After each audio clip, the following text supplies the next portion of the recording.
...54, 55, 56, 57, 58, 59...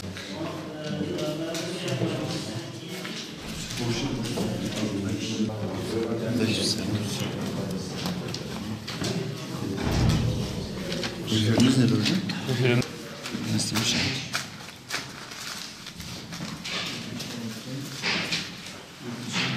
Biraz şunu dik tut. Elini.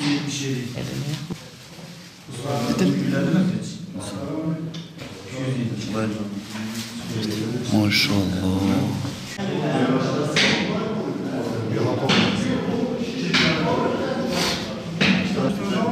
Bu 70, 69 alır.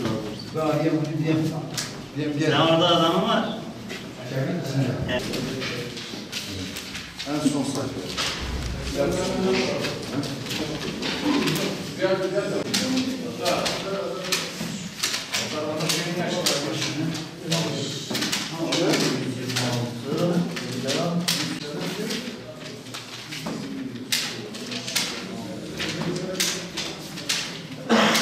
Diyor ya, kimliği siz alıyorsunuz, zar pusulayı veriyorsunuz, gidip kullanıyor, geldikten sonra imzasını alıyorsunuz, kimliğini verip gönderiyorsunuz.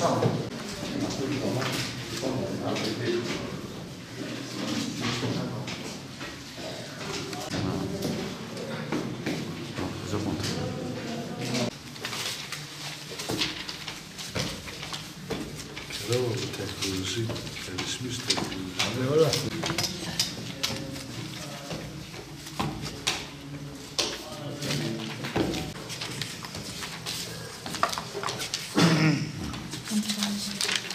Hiçbir tesir altında kalmaksızın, Hiçbir test altında kalmasın.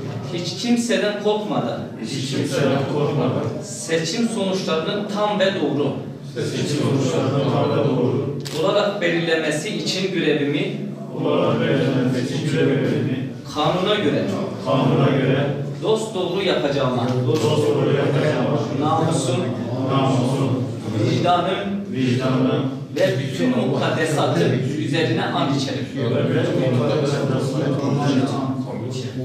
Hayırlı olsun. Başarılar diliyorum. Elektronik cihaz varsa yanınızda bırakın dönüşte. Telefonunuz varsa bırakın. Oyunuzu kullandıktan sonra. Yok abi hiçbir şey de yok. Tamam. Ya orada bir içeri girme.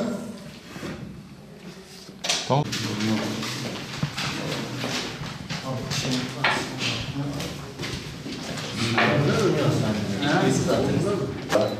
Bir daha. Hayırlı olsun. Abi gel buraya da bir imza at. Sabahleyin abi. Şöyle.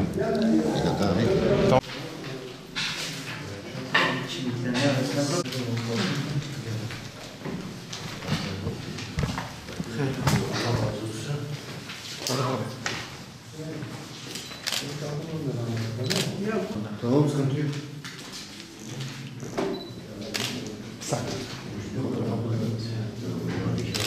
Oyumuzu kullandık.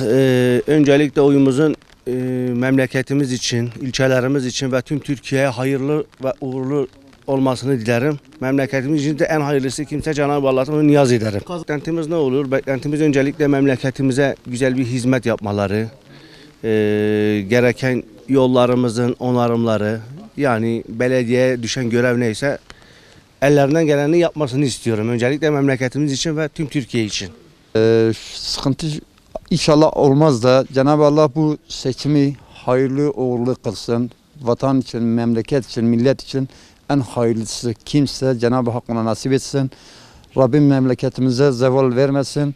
Önemli olan dostluk, kardeşlik içerisinde güzel bir seçim havasıyla tamamlayıp bitirip kime nasip olmuşsa, hayırlısıysa zaten nasip olmuştur. Tabii ki hiçbir şekilde kim kazanırsa kazansın, bu memlekette kim olursa olsun, kim gelirse gelsin.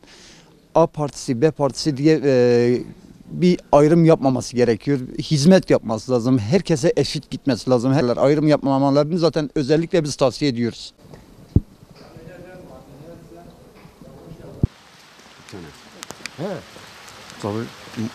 Muhteşem şey.